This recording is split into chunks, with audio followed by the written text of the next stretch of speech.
বিসমিল্লাহির রহমানির রহিম ইসমিহি সুবহানাহু ওয়া সুবহানাহু ওয়াসসালাতু ওয়াসসালামু আলা যিল মাজদি ওয়াল মাকান আম্মা বাদ। প্রিয় দর্শক, আজ আমরা কথা বলবো শবে বরাতে বা লাইলাতুন নিসফি মিন শাবানে রাসূল করিম সাল্লাল্লাহু আলাইহি ওয়াসাল্লাম থেকে কোনো ধরনের ইবাদত প্রমাণিত কিনা। আমরা পূর্বে দেখিয়েছি একাধিক সহিহ হাদিসে রাসূল করিম সাল্লাল্লাহু আলাইহি ওয়াসাল্লাম এই রাতের ফজিলতের কথা বলেছেন এবং আমাদের যারা বলেন ফজিলত নাই, তারা যাদেরকে ইমাম মানেন, তারাও এই রাতের ফজিলতের কথা স্বীকার করেছেন। এবার আমরা পরের কথায় আসব যে এই রাতে রাসূল করিম সাল্লাল্লাহু আলাইহি ওয়াসাল্লাম থেকে আমল প্রমাণিত কিনা। হ্যাঁ, অবশ্যই প্রমাণিত। রাসূল করিম সাল্লাল্লাহু আলাইহি ওয়াসাল্লাম থেকে এই রাতে একাকে আমল করা প্রমাণিত। একটা হাদিস আমি আপনাদের সামনে আজকে পর্যালোচনা করব। ইমাম বাইহাকি রাহিমাহুল্লাহ শুআবুল ঈমান হাদিস এনেছেন, হাদিস নাম্বার 3835। আম্মাজান আয়েশা সিদ্দিকা রাদিয়াল্লাহু তাআলা আনহা হাদিসটি বর্ণনা করেন। তিনি বলেন, কামা রাসূলুল্লাহ সাল্লাল্লাহু আলাইহি ওয়াসাল্লাম মিনাল লাইল ইউসাল্লি ফাআতালা আস-সুজুদ হাত্তা যানানতু আন্নাহু ক্বাদ কুবিদা। একদিন রাসূল করিম সাল্লাল্লাহু আলাইহি ওয়াসাল্লাম এক রাতে দাঁড়ালেন, দাঁড়িয়ে নামাজ পড়ছেন, দীর্ঘ সিজদা করছেন। আম্মাজান বর্ণনা করছেন যে হাত্তা যানানতু আন্নাহু ক্বাদ কুবিদা, আমাদের ধারণা হয়েছে যে রাসূলুল্লাহ সাল্লাল্লাহু আলাইহি ওয়াসাল্লামের জান কবজ করা হয়ে গিয়েছে। এত দীর্ঘ লম্বা কাহিনী। আম্মাজান আয়েশা সিদ্দিকা রাদিয়াল্লাহু তাআলা আনহা রাসূল করিম সাল্লাল্লাহু আঙ্গুল দিয়ে নাড়া দিলেন, রাসূল নড়লেন। আম্মাজান আয়েশা সিদ্দিকা রাদিয়াল্লাহু তাআলা তখন মনে করলেন যে রাসূলুল্লাহ সাল্লাল্লাহু জীবিতই আছেন, তিনি নামাজ পড়ছেন। নামাজ শেষ করার পর আম্মাজান আয়েশা রাদিয়াল্লাহু তাআলা আনহাকে উদ্দেশ্য করে আল্লাহর নবী বললেন, ইয়া আয়েশা আযানান্তি আন্নান নাবিয়্যা ক্বাদ খাসা বিকি, যে তুমি কি ধারণা করেছো রাসূলুল্লাহ সাল্লাল্লাহু আলাইহি ওয়াসাল্লাম তোমাকে ছেড়ে অন্য কোথাও চলে গিয়েছেন? আম্মাজান আয়েশা বলেন, কুলতু লা ইয়া রাসূলুল্লাহ, না এমন না, আমি মনে করছি যে ওয়ালাকিন্নী যানানতু আন্নাহু ক্বাদ কুবিযা, আমি মনে করেছি আপনার প্রাণ চলে গিয়েছে, আপনি ইন্তেকাল করেছেন। তখন রাসূল করিম সাল্লাল্লাহু আলাইহি ওয়াসাল্লাম আম্মাজান আয়েশাকে বললেন, আতাদরিনা আইয়া লাইলাতিন হাযি, তুমি কি জানো এই রাত্রিটা কোন রাত? কুলতু আল্লাহু ওয়া রাসূলুহু আলাম, আম্মাজান আয়েশা বললেন, আল্লাহ এবং তার রাসূল ভালো জানেন। রাসূল করিম সাল্লাল্লাহু আলাইহি ওয়াসাল্লাম তখন বললেন, হাদিহি লাইলাতুন নিসফি মিন শাবান, আজকের রাতটা হলো লাইলাতুন নিসফি মিন শাবান, অর্থাৎ শবে বরাত, মুক্তির রাত। ইন্নাল্লাহা আযজা ওয়া জাল্লা ইয়াত্তালিউ আলা ইবাদিহি ফি লাইলাতিন নিসফি মিন শাবান ফায়াগফিরু লিল মুস্তাগফিরিন, এই রাতে আল্লাহ রাব্বুল আলামিন তার পুরো সৃষ্টির দিকে রহমতের দৃষ্টিতে থাকান, আল্লাহ তার বান্দাদের দিকে। ফায়াগফিরু লিল মুস্তাগফিরিন, আল্লাহ রাব্বুল আলামিন এই রাতে যারাই আল্লাহর কাছে মাফ চাইবে আল্লাহ রাব্বুল আলামিন তাদেরকে মাফ করে দিবেন। আর ওয়ায়ারহামুল মুস্তারহিমিন, যারা আল্লাহর কাছে দয়া চাইবে আল্লাহ রাব্বুল আলামিন এই রাতে তাদের দয়া কবুল করে তাদেরকে রহম করবেন। ওয়া ইউআখিরু আহলাল হক, কিন্তু যারা হিংসুক আল্লাহ মাফ করবেন না। রাসূলুল্লাহ সাল্লাল্লাহু আলাইহি ওয়াসাল্লাম এই রাতে এত দীর্ঘ নামাজ পড়েছেন একাকী, যে আম্মাজান আয়েশা বলছেন হাত্তা যানানতু আন্নাহু ক্বাদ কুবিজ। এই হাদিস ইমাম বাইহাকি রাহিমাহুল্লাহ 3835 নম্বর হাদিস শুআবুল ঈমানের। ইমাম বাইহাকি রাহিমাহুল্লাহ হাদিস বর্ণনা করে বলেন, এই হাদিসটি সনদের দিক থেকে মুরসাল, কিন্তু হাদা মুরসালুন জাইদুন, সনদটা যদিও মুরসাল, তো মুরসাল হলেই হাদিস পরিত্যাজ্য না, মুরসাল হলেও হাদিসটি জাইদ, উত্তম। মুরসাল হলেই হাদিস পরিত্যাজ্য হয়ে যায় না। ইমাম ইবনে জারির তাবারি রাহিমাহুল্লাহ কি বলেছেন, যে ইনকার হুজ্জিয়াতিল মুরসালি বিদআ, এটা একটা বিদআতি মূলনীতি।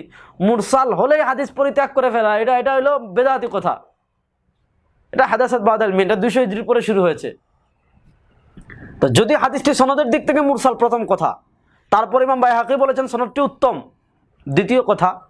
এই হাদিসটি বাইহাকি রাহিমাহুল্লাহর সনদে আয়েশা রাদিয়াল্লাহু তাআলা থেকে বর্ণনা করেছেন আলা বিন হারিস, কিন্তু এই একই হাদিসটি আয়েশা সিদ্দিকা রাদিয়াল্লাহু তাআলা থেকে উরওয়া রাহিমাহুল্লাহ বর্ণনা করেছেন।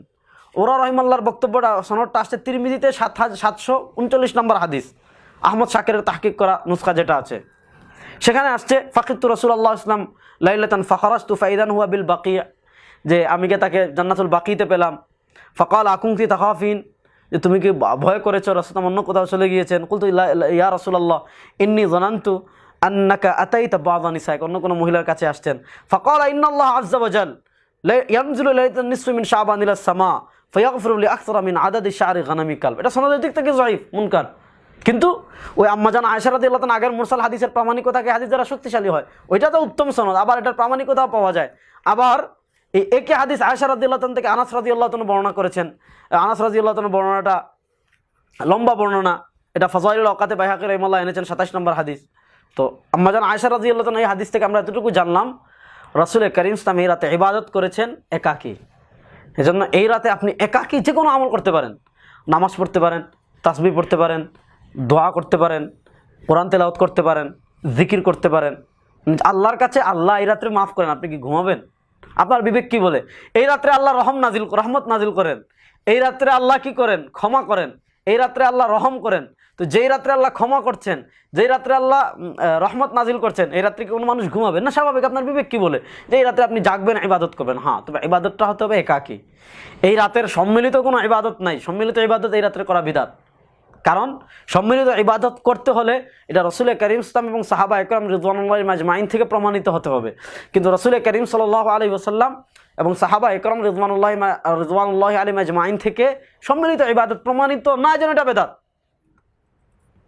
এই যে রাতের কোনো বিশেষ নামাজ, আমাদের দেশে অনেকে আছে যে 12 রাকাত 14 রাকাতের বিশেষ নামাজ বিশেষ কৈফিয়তে পড়ে, এগুলো বিদআত। এগুলো থেকে বাঁচতে হবে। আপনি একাকী নফল নামাজ যা পড়েন পড়তে পারেন।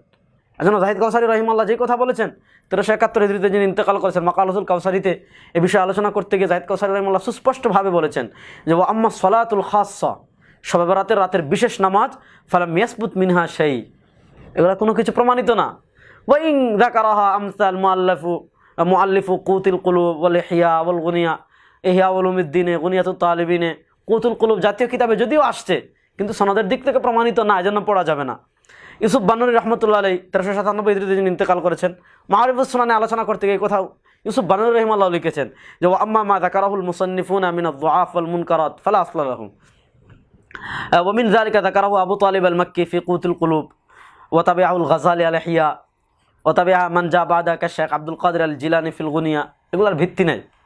এজন্য রাতের বিশেষ কোনো নামাজ নেই। নফল নামাজ যত ইচ্ছা পড়তে পারেন, তিলাওয়াত করতে পারেন, নিজের মতো করে একাকী জিয়ারতও করতে পারেন। এই রাতের বিশেষ ফজিলত মনে করে করা যাবে না। আপনি যেহেতু ফজিলতের রাত, আপনি মায়ের কবর একাকী জিয়ারত করতে পারেন, কোনো সমস্যা নেই। আপনি সম্মিলিত একাকী যে কোনো ইবাদত করতে পারেন, যেহেতু রাসূলুল্লাহ সাল্লাল্লাহু আলাইহি ওয়াসাল্লাম থেকে প্রমাণিত। এজন্য এই রাত কেন্দ্রিক আমরা বাড়াবাড়িও করবো না, আবার এই রাতের ফজিলতকে একদম অস্বীকারও করবো না। ইসলাম মধ্যপন্থার নাম, যতটুকু আছে ততটুকুই আমরা করবো। আল্লাহ রাব্বুল আলামিন আমাদের সবাইকে সঠিক পথে পরিচালিত করুন। আসসালামু আলাইকুম ওয়া রাহমাতুল্লাহি ওয়া বারাকাতুহু।